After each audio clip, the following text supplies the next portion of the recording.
የኤርትራ ነፃ በመውጣቷ የጦርነት ሰዓት ቆሟል ብለው ተናገሩ አቶ ስዩም። እኔ በጣም ያስደነገጠኝ ነገር ነው። በመጀመሪያ ሁሉ ጊዜ የኤርትራ ነፃ መውጣት ጥሩ ነው ለሀገራችን ጠቃሚ ነው ሲባል የነበረው ጦርነትን ያቆማል ተብሎ ዛሬ እንዴት እንደሱ እናወራለን? ተከበን 300,000 ጦር ከዛሬ ነገ ጦርነት ሊያስነሳብን ነው አያስነሳብንም እየተባለ በምንጠብቅበት በአሁኑ ሰዓት አንድ ግን ያዕቆብ ቅድም ድንበር መከበር ነፍጠኛ የሚያሰኝ ከሆነ እኔ ነፍጠኛ ነኝ ያለውን ከሰሞኑ ጠብቁ። በኢህአዴግ የሽብር ፕሮፓጋንዲስቶች እኔ ነፍጠኛ ነኝ የምትለዋን ብቻ ይወስዱና ቅንጅት ነፍጠኛ መሆኑን ተቀብሏል ብለው እንደሚያወሩ ምንም አትጠራጠሩ። ዶክተር ብርሃኑ ነፍጠኛነትን ተቀበላ ቅንጅት እንባላለን ነው። ነፍጠኝነትን መቀበል ሳይሆን የሚያስፈልጋችሁ ከእናንተ የበለጠ ሌላ ነፍጠኛ ማን ይመጣል? ምክንያቱም እዚሁ ተከራከራችሁት የመጀመሪያውን እና ትልቁን ቁም ነገር እንመልከት። ወደብ ከሌለን ህልውና የለንም፣ አንገቱ የተቆረጠ ኢትዮጵያ ይሆናል ነው ያላችሁት። ብዙ አገሮች ወደብ ሳይኖራቸው እጅግ የበለጸጉ አሉ። ስዊዘርላንድ አንዱ ነው። ተሳስቼ ከሆነ ሊታረም ይችላል። ሌሎችም አገሮች አሉ ወደብ የሌላቸው እጅግ የበለጸጉ አገሮች። ሬፈረንደሙ ራሱ ህጋዊም ፍትሃዊም አልነበረም። የተጭበረበረ ከባርነትና ከነጻነት አንዱ ምረጥ የሚል ነገር ግን የሽግሩ ወቅት እንኳን ሬፈረንደሙ እንዴት ይካሄዳል ብሎ ያዘውን ታሳቢ የማያሟላ የሽግሩም ወቅት ደግሞ የነበረው መንግስት አንድን የራሱ ክፍል የሆነውን አካባቢ ተገንጥሎ ይሄድም ለማለት በኤርትራ ነጻነት ትግል ውስጥ እጃቸውን የነከሩ ብዙ ኃይሎች ነበሩ። የሀገራችን ኃይሎችም ኢህአዴግም ጭምር። ህወሓት በቀደም ሲል እንደገለጽኩት ኤርትራ ሽንፈት ባጋጠማት ጊዜ በህወሓት ደርሶ አዳኝነት ነው የዳነችው። ኢንተርሃሙይ ጉዳይ በውጭ ጉዳይ ሚኒስትሩ የቀረበው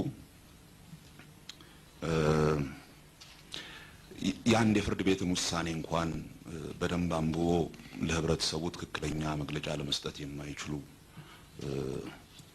ሰዎች ኢንተርሃሙይን የሚያክል ታሪክ ኢንተርሃሙይን ታሪክ በትክክል አገናዝበው በኢትዮጵያ ሁኔታ ይሰራል አይሰራም ብለው ያዩታል ብለን ለማመን ይከብደናል። በተለይ በብድር የምናገኘው ገንዘብ ሁሌ መሰላት ያለበት ከዚህ ስራ የሚገኘው ጥቅም በየጊዜው የሚመጣው ገንዘብ በዛ ስራ ምክንያት ኢንፍራስትራክቸር ሊሆን ይችላል ምን ሊሆን ይችላል የሚመጣው ገንዘብ ራሱን መክፈል የሚችልበት አይነት ፕሮጀክት ነው ወይ የሚል አጠቃላይ ስሌት መደረግ አለበት። ዝም ብሎ ፕሮጀክት ስለመጣ መቀበል የለብንም። በተቻለ መጠን በአገራችን ያሉትን ኢኮኖሚስቶች እና ሌሎች ባለሙያዎች አሰባስበን ምን ፕሮጀክቶች ላይ ነው ይሄንን ገንዘብ ልናውል የምንችለው የሚል የምንፈልገው ብለን ጥያቄውን ከኛ ወንጀል ማድረግ አለብን። ግጭቶች መሰረት በአገር ውስጥ ያሉ የግጭቶች መሰረት የዲሞክራሲያዊ ስርዓት አለመኖር እና አለመከበር ነው ብላችኋል። በዚህም በጣም እንስማማለን። የተለያዩ ብሔሮች በአንድ ሀገር ላይ ይኖሩ የነበሩ በዲሞክራሲያዊና በሰላማዊ መንገድ የተለያዩ ሀገሮች መሆናቸውን ደግሞ ለምሳሌ የነቼክን ምሳሌ ለማቅረብ ዝግጁ አይደላችሁ።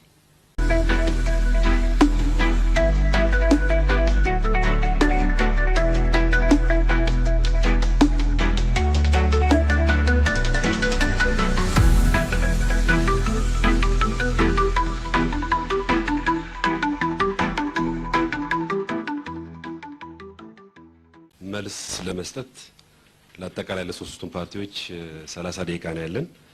አሁን ግን የጥያቄውን ሁኔታ ሳየው ብዙ ጥያቄ ለገዢው ፓርቲ ለኢህአዴግ የተሰጠ ይመስለኛል። በዚህ ምክንያት ለተቃዋሚ ፓርቲዎቹ 9 ደቂቃ ሰጥና 18 ለ12 ደቂቃ ሰጣለን። ብዙ ጥያቄ ለነሱ ስለተጠየቀ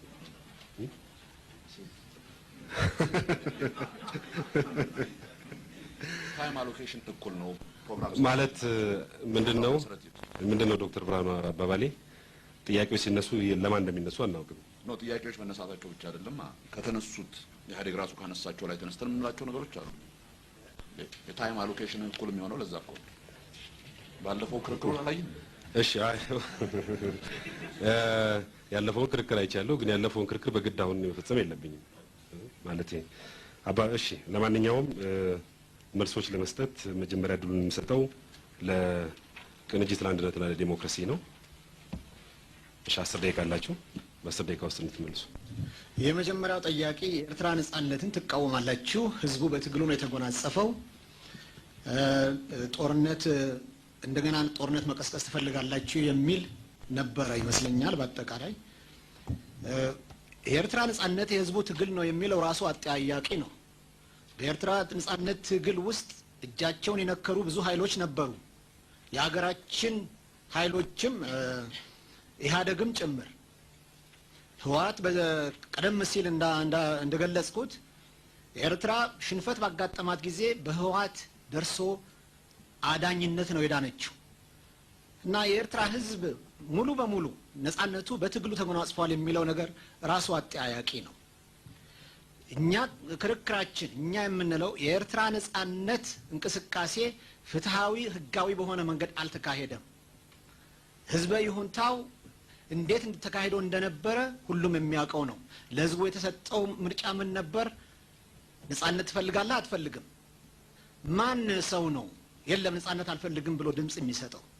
ለነጻነት ፈላጊዎች ድምጽ ሊሰጡ ይችላሉ። ከኢትዮጵያ ጋር ደግሞ በሰላም በጉርብትና በውህደት ወይንም በፌዴሬሽን ከኢትዮጵያ ጋር ለመኖር የሚፈልጉ ኃይሎች ራሳቸውን የመግለጽ መብት አላገኙም። ቅንጅት ከዋነኛ ፖሊሲዎቹ በሀገራችን ሁለተኛ ጥይት እንዳይጮህ ማድረግ ነው። የኢትዮጵያን ሰላም ከምንም በላይ አልብልጠን እናየዋለን። ሰላም ከሌለ ምንም ነገር የለምና እና ኤርትራን በጦርነት እንመልሳለን ወይንም አሰብን በጦር ኃይል እንመልሳለን የሚል ብዥታ የለንም። ቀደም ሲል እንደገለጽኩት አሰብ ልናስመልስ የምንፈልገው በሰላማዊ መንገድ በህግና በዲፕሎማሲ ነው። ይሄ መቀስቀሻ ሆኗል። በኢህአዴግ አካባቢ በተለያዩ አካባቢዎች ቅንጅት ጦረኛ ነው፣ እንደገና ልጆቻችሁ ለጦርነት ልትገብሩ ነው እየተባለ ይቀሰቀሳል። ይሄ በእውነት ኃላፊነት የጎደለው የቅስቀሳ መስመር ነው።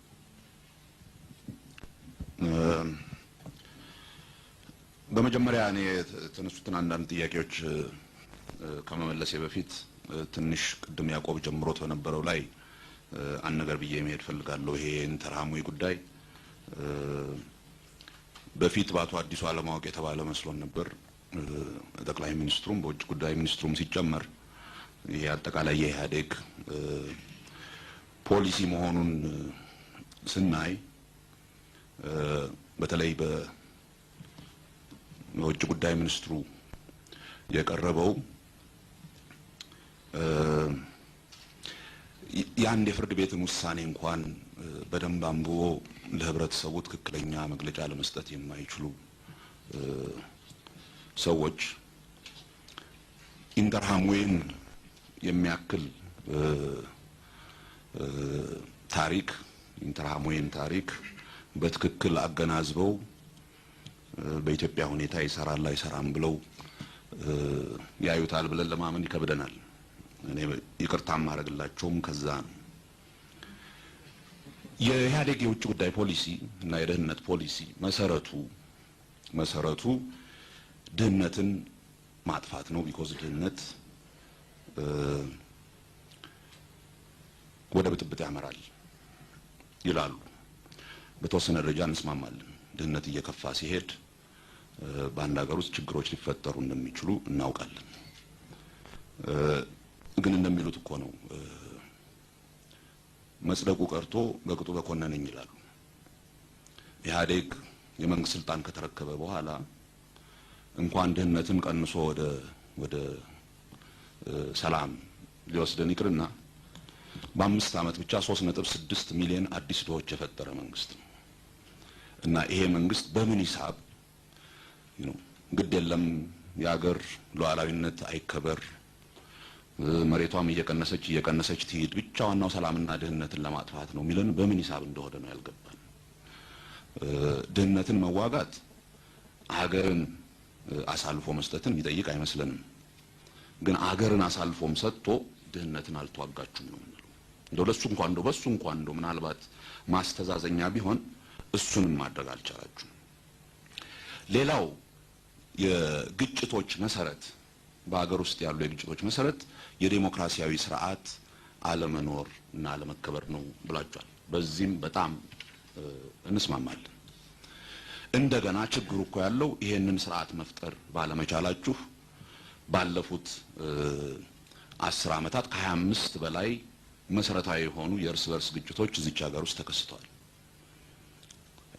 ዴሞክራሲያዊ ስርዓትማ ብትፈጥሩ ዴሞክራሲያዊ ስርዓትማ ቢኖር ወደዛማ ጥሩ ሽግግር ብናረግ በመርህ ደረጃ የዛ ዴሞክራሲ መኖር የውስጥ ሰላማችንና ጥንካሬያችንን ከዛም አልፎ ለአካባቢ አገራት የጥሩ አስተዳደር ስርዓት ምሳሌ በመሆን ያለንን በአካባቢ ሀገሮች ላይ ያለንን ተሰሚነትን ማዳበር እንችል ነበር። በአፍሪካ ደረጃ ተሰሚነት አለን። አንድ ነጻነትን ያፈነ ዴሞክራሲያዊ ስርዓትን በቅጡ መመስረት ያልቻለ መንግስት እንደዛ አይነት የአካባቢ ከበሬታ ማግኘት ባለመቻሉ እኮ ነው አገራችን በአካባቢዎቿ ባሉ ሀገሮች እንኳን ይህ ነው የሚባል ተሰሚነት እንዳይኖራት የሆነው። አንድ በጣም ኮሚክ ነገር አቶ ስዩም በጻፉት ጽሁፍ ላይ ብለዋል። ተቃዋሚዎቻችን ጎረቤቶቻችንን የሚያዩቸው እንደ ጠላት ነው። ልክ የባህር በር ይዘው አሳጥተው አፍነው እንደያዙት እኛ ጎረቤቶቻችን የባህር በር አሳጡን ብለን አናውቅም። የባህር በር ያሳጡን እናንተ ናችሁ። ሁለቱን ለዩ። የጎረቤቶቻችን ጋር አይደለም እኛ ችግራችን፣ ከናንተ ጋር። እናንተ ናችሁ ይሄን ነገር ያደረጋችሁት። ይሄንን ነው ደግሞ እንደ ስህተት እንኳን አጥፍተናል፣ ስህተት ነው፣ እስኪ ወደፊት እንሂድ ብላችሁ ለማለት ያልቻላችሁት። ሌላው ይሄ ከውጭ ብዙ ብድር አግኝቷል የፖሊሲያችን ጥሩነት ምሳሌ ነው። እኔ አንዳንድ ጊዜ ዘመኑንም በደንብ የተገነዘባችሁት አይመስለኝም። በአሁኑ ጊዜ የዓለም አቀፍ ትብብር ከደሃ ሀገሮች ጋር ያለው ይሄ ድህነትን ማጥፋት በሚል እናንተ ሆናችሁ ሌላ መንግስት መጣ የዚህ አይነት እርዳታዎች መቀጠላቸው ምንም አትጠራጡ። የኢትዮጵያን ህዝብ እኛ ከሄድን የ2.3 ቢሊዮን ብር ነው ያሉት ዶላር ይቀራል የሚሉት እንደውም አሁን ኢትዮጵያ ምሳሌ መሆን አለባት በጣም ደሃ ስለሆነች በምሳሌነት ብዙ ብር ማግኘት አለባት የምትባልበት ጊዜ ነው። እናንተ ኖራችሁ ቅንጅቱ መጣ ህብረቱ ስልጣን ያዘ ማንም ስልጣን ያዘ እነኚህ እርዳታዎች በምንም መልክ የሚቀሩ አይደሉም። ቢኮዝ እርዳታው የሚሰጠው ለኢትዮጵያ ደሃ ህዝብ እንጂ ለኢህአዴግ አይደለም። ይሄን ግልጽ ለማድረግ ብዬ ነው። የኤርትራ ነጻ በመውጣቷ የጦርነት እሳት ቆሟል ብለው ተናገሩ አቶ ስዩም። እኔ በጣም ያስደነገጠኝ ነገር ነው። በመጀመሪያ ሁሉ ጊዜ የኤርትራን ነጻ መውጣት ጥሩ ነው ለሀገራችን ጠቃሚ ነው ሲባል የነበረው ጦርነትን ያቆማል ተብሎ ዛሬ እንዴት እንደሱ እናወራለን? ተከበን 300,000 ጦር ከዛሬ ነገ ጦርነት ሊያስነሳብን ነው አያስነሳብንም እየተባለ በምንጠብቅበት በአሁኑ ሰዓት ከ70,000 በላይ የሆኑ ዜጎች በጦርነት ባለቁበት ሁኔታ የኤርትራ ነጻ መውጣት ትምርቱ ይሄ ነው ማለት ነው። ከኤርትራ ነጻነት ጦርነት አይመጣም። ከኤርትራ ነጻነት ይሄን ነው የምንማረው። የኢትዮጵያ ህዝብ የሚማረው እንደውም ጦርነት መማገድ ነው። አንድ አጠቃላይ ዘላቂ የሆነ የሰላም ሁኔታ ካላገኘን እና እነኚህን እንደው አንድ ግን ያዕቆብ ቅድም ድንበር መከበር ነፍጠኛ የሚያሰኝ ከሆነ እኔ ነፍጠኛ ነኝ ያለውን ከሰሞኑ ጠብቁ። በኢህአዴግ የሽብር ፕሮፓጋንዲስቶች እኔ ነፍጠኛ ነኝ የምትለዋን ብቻ ይወስዱና ቅንጅት ነፍጠኛ መሆኑን ተቀብሏል ብለው እንደሚያወሩ ምንም አትጠራጠሩ። የኤርትራ ነጻነትን ጉዳይ በሚመለከት ያዕቆብ መልሶታል። በኢትዮጵያ ከዓለም አቀፍ የገንዘብ ተቋማት ጋር ያለውን ግንኙነት በሚመለከት ነው ኢትዮጵያ እርዳታ እንደምትፈልግ ምንም ጥያቄ የለውም። ይሄን እርዳታ ለማግኘት የሚደረግ ድርድር በተወሰነ ደረጃ በአዲሱ ቋንቋ ሰጥቶ መቀበል እንደሚያስፈልገው ጥያቄ የለውም። በተወሰነ ደረጃ ካሉት ኮንዲሽናሊቲዎች የተወሰኑትን ኮንዲሽናሊቲዎች መቀበል ይኖርብናል። በሌላ በኩል ደግሞ አንዳንድ ኮንዲሽናሊቲዎችን አንቀበልም ማለት እንችላለን። በጥያቄው ያለው ቁጭ ብለን ለምን ፕሮጀክት ነው ይሄን ነገር የምንፈልገው? ለምን ስራ ነው ይሄን ገንዘብ የምንፈልገው? የዚህ ስራ ዘላቂ ጥቅም በተለይ በብድር የምናገኘው ገንዘብ ሁሌ መሰላት ያለበት ከዚህ ስራ የሚገኘው ጥቅም በየጊዜው የሚመጣው ገንዘብ በዛ ስራ ምክንያት ኢንፍራስትራክቸር ሊሆን ይችላል ምንም ሊሆን ይችላል የሚመጣው ገንዘብ ራሱን መክፈል የሚችልበት አይነት ፕሮጀክት ነው ወይ የሚል አጠቃላይ ስሌት መደረግ አለበት። ዝም ብሎ ፕሮጀክት ስለመጣ መቀበል የለብንም። በተቻለ መጠን በአገራችን ያሉትን ኢኮኖሚስቶች እና ሌሎች ባለሙያዎች አሰባስበን ምን ፕሮጀክቶች ላይ ነው ይሄንን ገንዘብ ልናወር የምንችለው የሚል ኦር የምንፈልገው ብለን ጥያቄውን ከኛ ሰዓቱን ማድረግ አለብን። እሺ ከይቅርታ ጀምር ቅድም ሰዓቱን ላስተካክል አስቤ የነበረው ለእንደው ለመግለጽ ያህል ሶስታችሁም ፓርቲዎች የፈረማችሁበት ሰነድ እዚህ ያለኝ አዴንደም አለ። እዛ ላይ ምን ይላል? adjustments of allotted time for responding will be added on the basis of the number of questions a party receives ይላል። በዛ መሰረት ነበር ሶስታችሁም የፈረማችሁበት። በዛ መሰረት ላስተካክል ስሞክር ተቃውሞ ገጥሞኛል። ከዚህ በኋላ አንደርስታንዲንግ የሚፈጠር ይመስለኛል ዶክተር ብርሃኑ። እሺ አሁን ሁለተኛ ለማሳሰብ ፈልገው የተጠየቁትን ጥያቄዎች ቢመለሱ በጣም ያስፈልጋል እና ወደዛ ላይ ፎከስ ብታደርጉ። አሁን የሚከተለውን እድል የምሰጠው ለኢህአዴግ ተወካዮች ነው።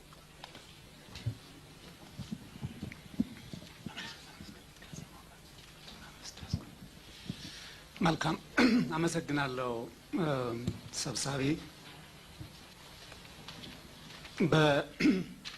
በዛሬው ውይይት በርካታ ተሸፍነው የሚነገሩ ነገሮች በግልጽና ቁልጭ ብለው መቀመጥ በመቻላቸው በተለይም በቅንጅት በጣም ደስተኛ ነኝ። በመጀመሪያ ቅንጅት በኢህአዴግ አላዋቂ መሆን ይቅርታ ስላደረገልን ከልብ እናመሰግነዋለን።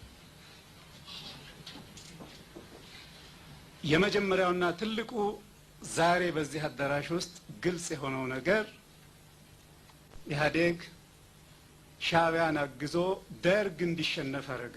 መሸነፍ የማይገባው ደርግ እንዲሸነፍ አደረገ ነው የተከሰስ ነው። አሁን ከደርግ ደቀ መዛሙርት ጋር ሳይሆን ከራሱ ከደርግ ጋር ነው የምንከራከር ያለ ነው። ይሄ ነው ቁም ነገሩ። ደርግ መሸነፉ ለኢትዮጵያ የዴሞክራሲ በር እንደከፈተ፣ ደርግ መሸነፉ በኢትዮጵያ የሰላም በር እንደከፈተ፣ ደርግ መሸነፉ በኢትዮጵያ የብሔሮች መብት ተቀባይነት እንዲያገኝ እንዳደረገ ሳይሆን የሚቀበሉት ያለው ዶክተር ብርሃኑ ነፍጠኛነትን ተቀበለ ቅንጅት እንባላለን ነው።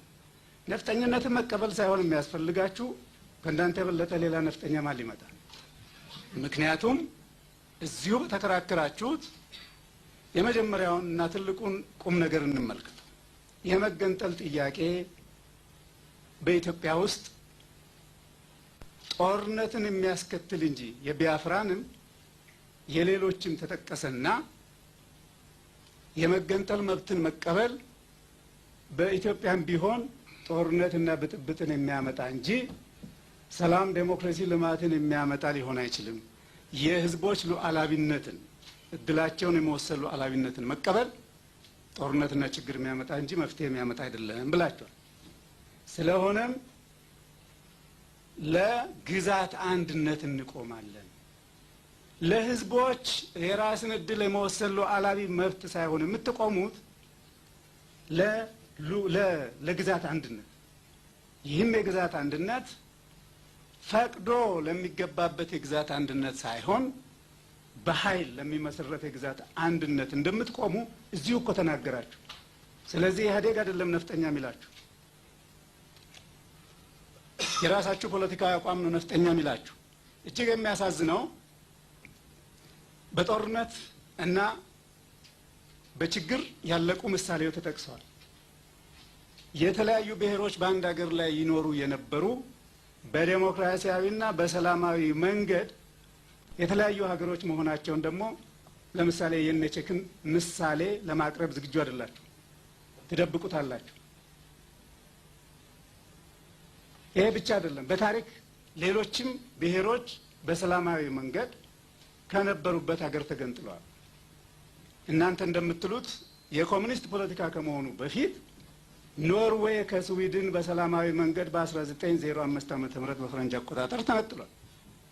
በቅርብ ኩቤክ በካናዳ የመገንጠል ጥያቄ አንስቶ እንገንጠል አንገንጠል ድምፅ ሰጥቷል። የሰለጠነው ካናዳ ዴሞክራሲ ሀገር ነው። መቼም ካናዳ ዴሞክራቲክ ሀገር አይደለም አትሉ። የግዛት አንድነት የማያስከብር ነው ብላችሁ ልታወግዙት ትችላላችሁ፣ መብት አላችሁ።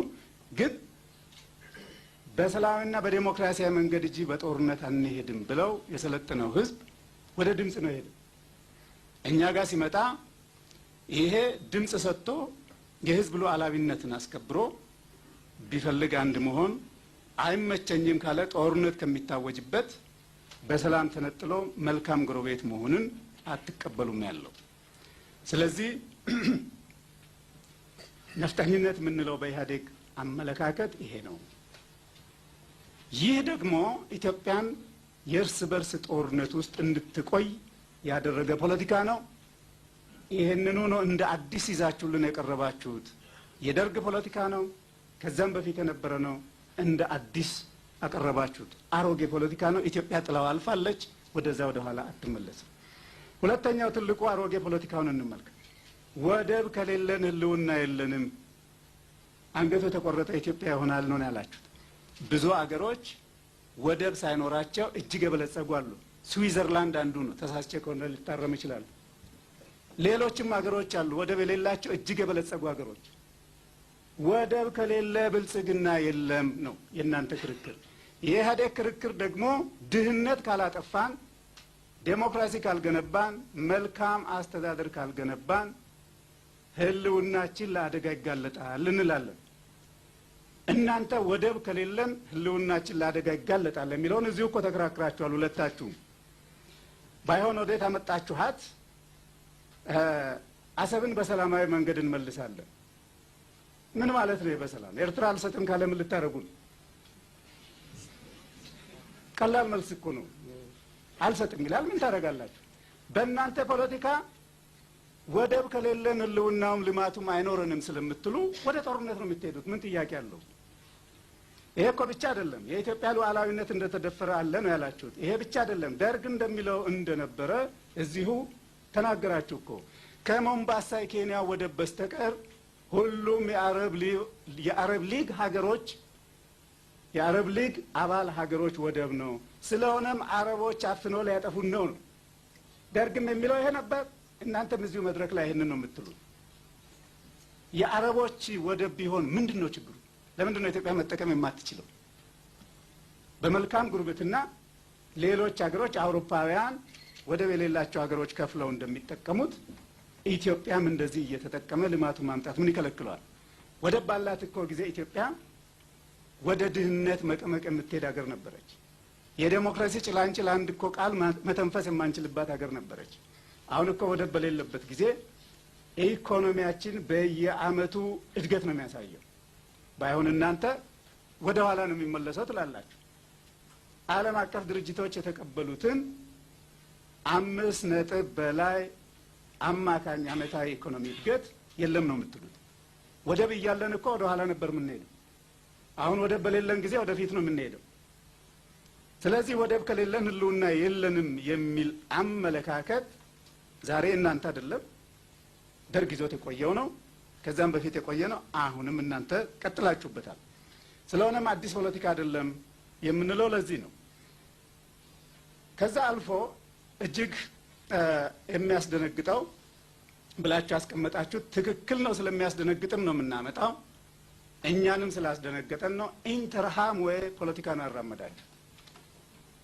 ዘረኝነት ነው የኢንተርሃም ወይ መሰረታዊ ችግር። ጎረቤቱን አንዱ ሌላውን እንዲጨፍን የሚያደርግ ፖለቲካ ነው የተራመደው። ጎረቤቱን እንዲጨፍን ቅድም እንደገለጻችሁት በቆንጨራም እንዲጨፈጭፍ ነው የተደረገው። እንዲህ የተደረገው የተነገረው ፖለቲካዊ አስተሳሰብ አሁን ልክ እናንተ እንደምትሉት በግልጽ እኮ ይነገራል። ከጽዳት ሰራተኛ አንስቶ እስከ ጠቅላይ ሚኒስትር ከአንድ ጎሳ ሆነብን ብላችሁ እኮ በየመድረኩ ላይ ታራምዱታላችሁ። ዘረኝነት ይሄ ነው። ይሄ ብቻ አይደለም። ኢትዮጵያዊ ዜጋ በስተት ኤርትራዊ ዝርያ ያለው በስተት ከመንግስት መስሪያ ቤት ተባረረ። ይህ መንግስት ስተቱን ማረም አለበት፣ መመለስ አለበት። ይሄ ዜጋ ኤርትራ ከነ ውዝፉ ተከፍሎ ተመለሰ መሆን የማይገባው ትሉና ዘሩን ቆጥራችሁ ኢትዮጵያዊ መሆኑንም ላለመቀበል ትከራከራላችሁ። እንዲህ አይነት ዘር ቆጠራ ነው ዜጎች ጎረቤታቸውን ብድግ ብለው ተነስተው እንዲጨፈጭፉ ያደረገው የኢንተርሃምዌ ፖለቲካ። ስለዚህ ይሄን የኢንተርሃምዌ ፖለቲካ ወደ ኢትዮጵያ ስታመጡ የማደነግጡ ከሆናችሁ እናንተ እንጂ እኛ እንደነግጣለን። ዘረኛ ፖለቲካ ሲራመድ እንድንጨፋጨፍ በር የሚከፍት ነውና። ስለዚህ ኢንተርሃምዌ የሚሉት አለማወቅ ነው ብለን ትተን ነበር የምትሉት አውቀን በሚገባ አውቀን ነው። ዘረኛ ፖለቲካውን ካላቆማችሁ ለዘረኝነት ፖለቲካና ለጨፍጨፋ ዝግጁ የሆነን ቨርነረብል የሚባለውን ኃይል ማደራጀት ካላቆማችሁ ይሄ አደጋ ኢትዮጵያ ላይ ይመጣል።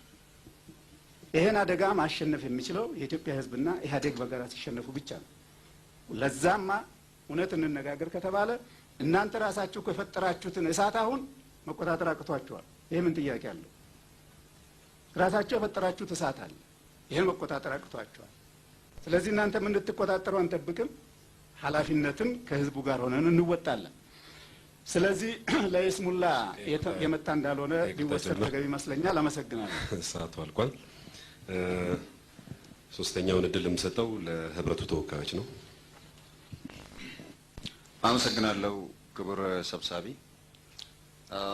ስለ ነጻነት ጉዳይ ሲነሳ ኢትዮጵያን በሚያህል የረጅም ዓመታት ታሪክ ባላት ሀገር ያሉት ህዝቦች ነጻ እንውጣ የሚሉት ሁኔታ መፈጠሩ አንድ የታሪክ ግድፈት ነው እንጂ ተፈጥሯዊ ሁኔታ አይደለም። የዚህ አይነት ሁኔታ እንዳይከሰት ህዝቦችን በእኩልነት የሚያስተዳድር ፍትሃዊ የሆነ ስርዓት በሀገራችን መስፈን አለበት ነው የምንለው። የተነሳው ጥያቄ አንዳንዱ የምታነሷቸው ለምሳሌ የአሰብ ወደብን ባለቤትነት ጨምሮ ያሉት ጥያቄዎች የኤርትራ ነጻነት የሚጻረር ይሆናል ነው። በዚህ ላይ እኛ እንግዲህ ለረጅም ጊዜ ይዘን የቆየ ነው። የዚህ አይነት መገንጠልም ጥያቄ አስገዳጅ ሆኖ ቢቀርብ ህግና ስርዓትን ተከትሎ በፍትሃዊነት የሚከናወን እንጂ እንደው በግርግር በተንኮል የአንድን ወገን ጥቅም ለመንካት በሚሆን መልክ የሚሆን አይሆንም። የዓለም ህግጋትን ጠብቆ የሚከናወን ይሆናል። በዛ መልክ ነው መያዝ ያለበት። ለምሳሌ ሬፈረንደም በተካሄደ በተባለበት ጊዜ በፖለቲካ መድረክ ላይ የቆየነው እንደምናውቀው ሬፈረንደሙ ራሱ ህጋዊም ፍትሃዊም አልነበረም።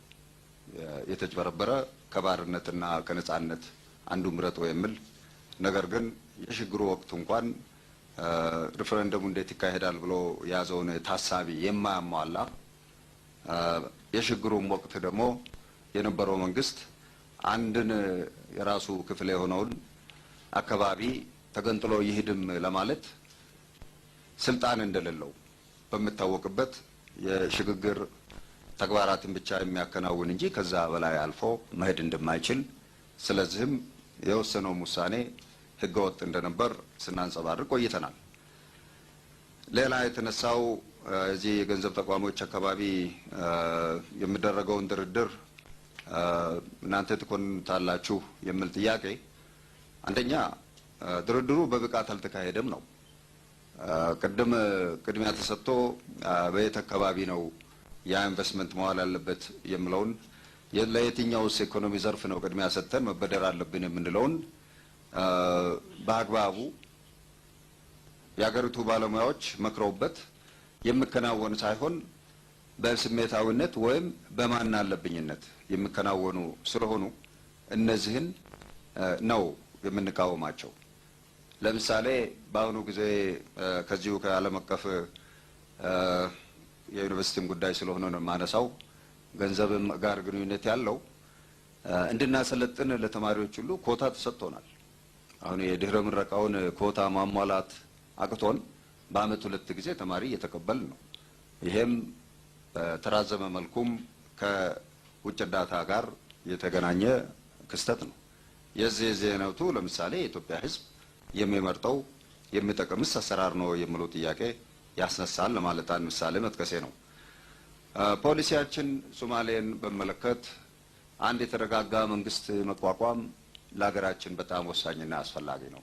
ስለዚህ ሶማሊያ መንግስት ለማቋቋም ትግል በምታደርግበት ጊዜ የኢትዮጵያ ፖሊሲ መሆን ያለበት ድጋፍ ሰጭነት፣ ተንኮል አልባ የሆነ አንዱን የጦር አበጋዝ ከሌላው ጋር በማሻኮት ልዩ ቀረቤታን ለማግኘት በሚደረግ ሽኩቻ መንግስት ለማቋቋም የሚያደርጉት ጥረታቸው መና እንዳይሆን የሚያደርግ ፖሊሲ ነው። በዚህ ረገድ ኢትዮጵያን ስልጣን ይዘው ያሉት የኢህአዴግ መንግስት ሲጠረጠር ቆይቷል።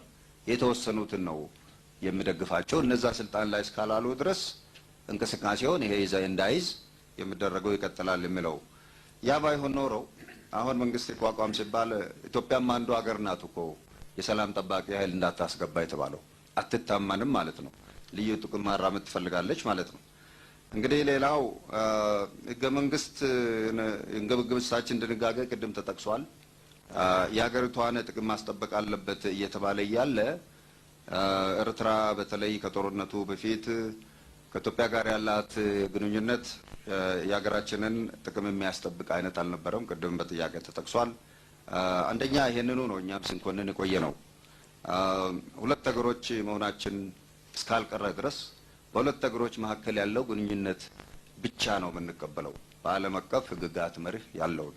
ከዛ የወጣ ስራ አሰራር ግንኙነት ኢህአዴግ በመፍቀዱ ነው እንደውም ወደ ጦርነት ተጎትተን የገባ ነውና ህገ መንግስትን የጣሰ አሰራር ለጦርነት ዳርጎናል።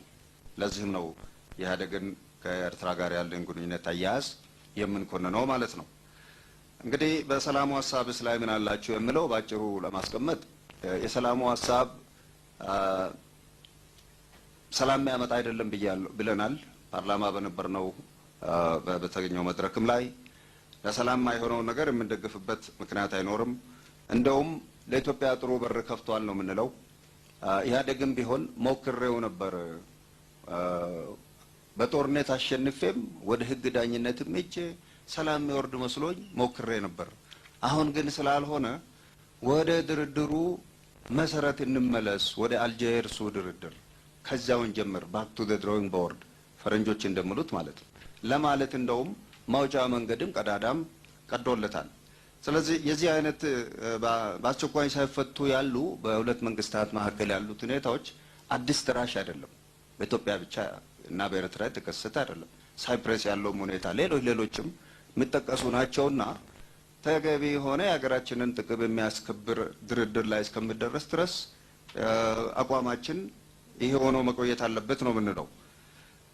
ቅድም ከተናገርከው ውስጥ የተጋጨ አስተሳሰብ አለ። የኢትዮጵያ ዲሞክራሲ ጥገኛ ነው ብለህ ደግሞ ግትርነት። እንግዲህ እኔ በፈርጅ ነው ያስቀመጡት። በአንዳንድ አካባቢዎች ጥገኝነትን ያሳያል። እንደውም ሳይጠሩ አቤት ሳይልኩ ወዴት የሚል አይነት ድረስ የሚደርስ ማለት ነው። ሌላኛው ግትርነት በተለይ የኢትዮጵያ ሕዝብ ሊጠቀም የሚችልባቸው ይሄ የገንዘብ ድርድር፣ ለምሳሌ አንዳንድ መንግስታዊ ያልሆኑ እንቅስቃሴዎች ቡድኖች እዚህ ሀገር ቤት ውስጥ ገብተው መስራትን በሚመለከት በዚያ አካባቢ እኔ ባልኩት ብቻ ነው። በቅርብ ጊዜ አሁን ለምሳሌ የዴሞክራሲ ስርዓትን እንደግፋለን ብለው አንድ አሜሪካን ድርጅቶች ገብተው ነበር። NDI IRI እንደዚህ የሚባሉትን እነዚህን ኢህአዴግ አንድ ከነሱ እኔ እንደዚች ባልኩት እንትን ካላላችሁ ብሎ አባሯቸዋል። ማንን ነው የሚጠቅመው? ይሄ አሁን የተያያዝነው ምርጫ ሂደት ከነዚህ ዓለም አቀፍ ልምድ ካላቸው ይጠቀማል ብለን ነበር። ነገር ግን በግትርነቱ ድርድር ውስጥ በማግባባት ውስጥ ሳይገባ አባሯቸዋል። እንደዚህ ማለት ነው። እስቲ በተረፈችው ጊዜ ኮሎኔል የሚሉት ነገር እንዳለ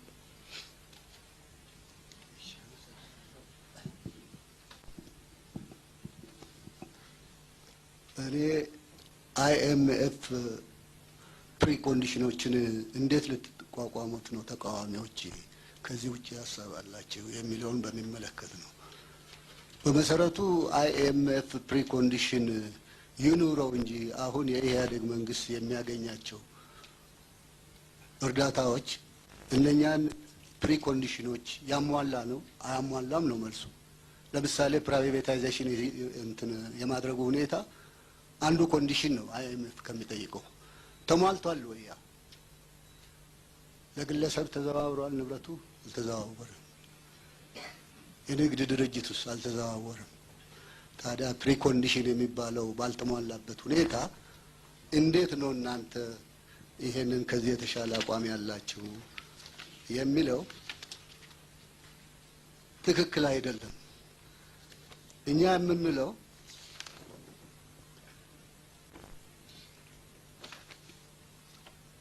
የፖሊሲ መሰረተ መግለጫችን የኢትዮጵያ ሕዝብ ጥቅም እንጂ ጊዜያዊ ጥቅም አይደለም። እንዲሁም የፖሊሲው ግብ ታሪካዊ የኢትዮጵያ ሕዝብ ጥቅም ሲሆን ይህም የሀገራችን እጣ ፋንታ በእነዚህ ጥቅሞች የሚወሰን ስለሆነ ፖሊሲው የአሁኑና የወደፊቱን የኢትዮጵያ ሕዝቦች ጥቅም የሚያካትተውን ታሪካዊ ጥቅም ማስከበር ይሆናል። ስለዚህ ይህ የውጭ ፖሊሲ በቀላሉ ሲገለጽ የሀገር ውስጥ ፖሊሲ አካል ሲሆን በዚሁ መልክ በህዝቡ ፍላጎትና ጥቅም ይወሰናል እንጂ ከበለጸጉ ሀገሮች ባለን ግንኙነት ጥራት የሚወሰን አይሆንም። የውጭ ፖሊሲያችን ባህሪያት ይህንን የሚመስሉ ሲሆን የተመሰረተበትን መርህ እና የሚንቀሳቀሰውን እሴት ለማስቀመጥ ቀደም ሲል ባደረግነው ውይይት ሞክረናል። ነገር ግን ፖለቲካ በመሰረቱ ተለዋዋጭ በመሆኑ ሁልጊዜ እያንዳንዱ ሁኔታ ከተጨባጭ ምርምር ጋር እያገናዘብን ማየት ይኖርብናል። የዓለም አቀፍ አይኤምኤፍ ተቋምም ያለውን ይዘት ከሌላው የአፍሪካ አገሮች ጋር ያወጣውን ውጤት እያየን መራመድ አለብን። ያ ኮንዲሽን ስላለ ብቻ እጅ ሰጥተን ብድር መሰብሰብ የለብንም። ከይቅርታ ጭምር እንደገና ማቋረጤ ነው። ሰዓቱ አልቋል። እሺ፣ አመሰግናለሁ። ወደ ሁለተኛው ዙር ጥያቄ እናመራለን። የመጀመሪያውን እድል ለኢህአዴግ እሰጣለሁ። በአቋሞቻቸው ላይ ግልጽ ስለሆነ የምንጠይቀው ጥያቄ የለም። በጣም ኮሚክ አቶ ተፈራ ያሉት ነፍጠኞች ናቸው አሉ። የአቅም ግንባታ ሚኒስቴር ስለሆኑ ዛሬ ለመጀመሪያ ጊዜ የጉራጌ ነፍጠኛ አግኝተዋል አቶ ተፈራ። እንኳን ደስ አለ። ዘር ትቆጥራላችሁ አሉን። እኔ በእውነት ነው የምላችሁ ይሄን ለማለት ብያለሁ። ይሄ የሌባ አይነ ደረቅ መልሶ ልብ አድርቅ የሚሉት ነገር ነው።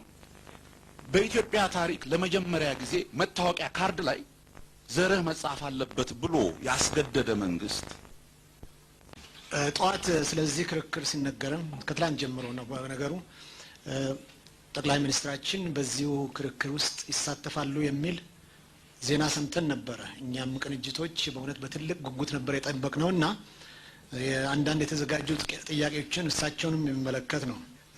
ዛሬስ ጠቅላይ ሚኒስትሩ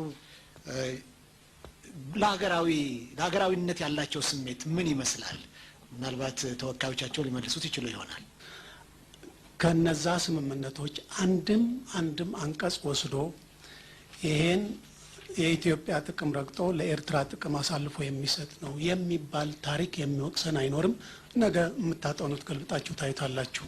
ሻዕቢያ ጥቅሙ ስለተዘጋበት ነው በኃይል ጥቅሙን ለማስከበር ወደ ጦርነት የገባበትና እዚህ ላይ የሚያጠያይቅ ጉዳይ አይደለም።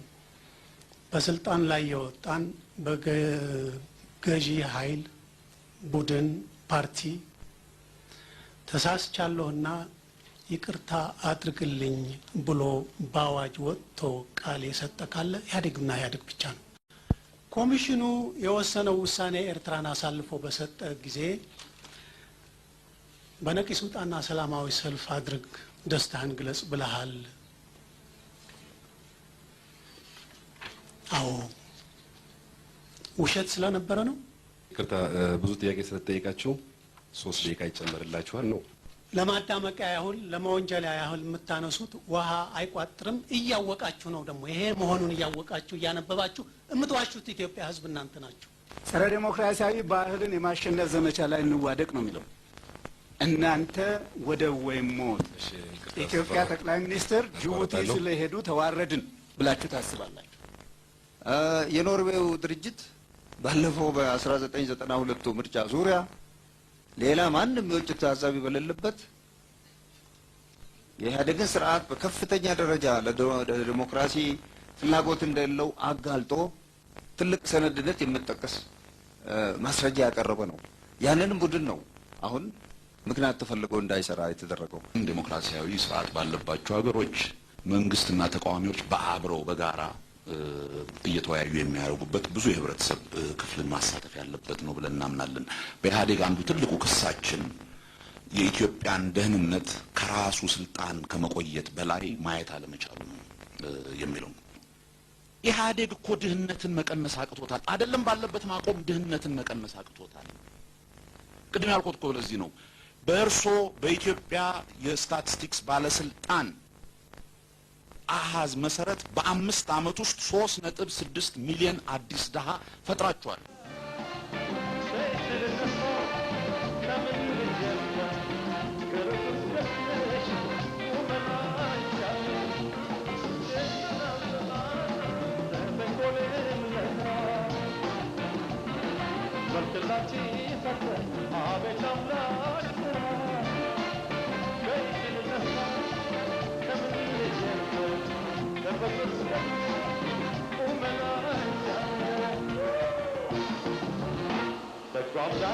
ዘመኑን ያንቻልሎ አድኖሽ ይዘራሽ አትመኝ በቆንጅናሽ ካንቺ ጋር መኖር አውሰገኝ ልክሽ እድል ስጪ ላውራሽ እባክሽ እባክሽ እባክሽ እባክሽ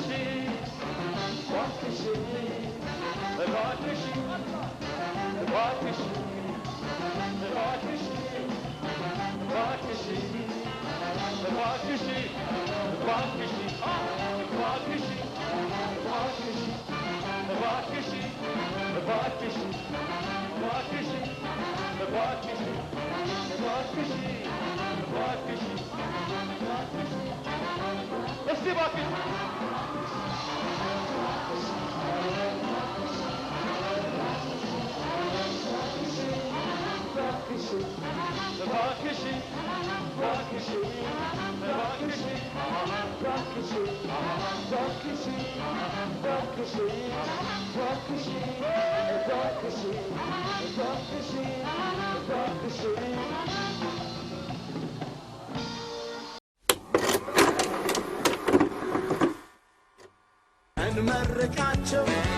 እንመርቃቸው ብለን ያዘልቃቸው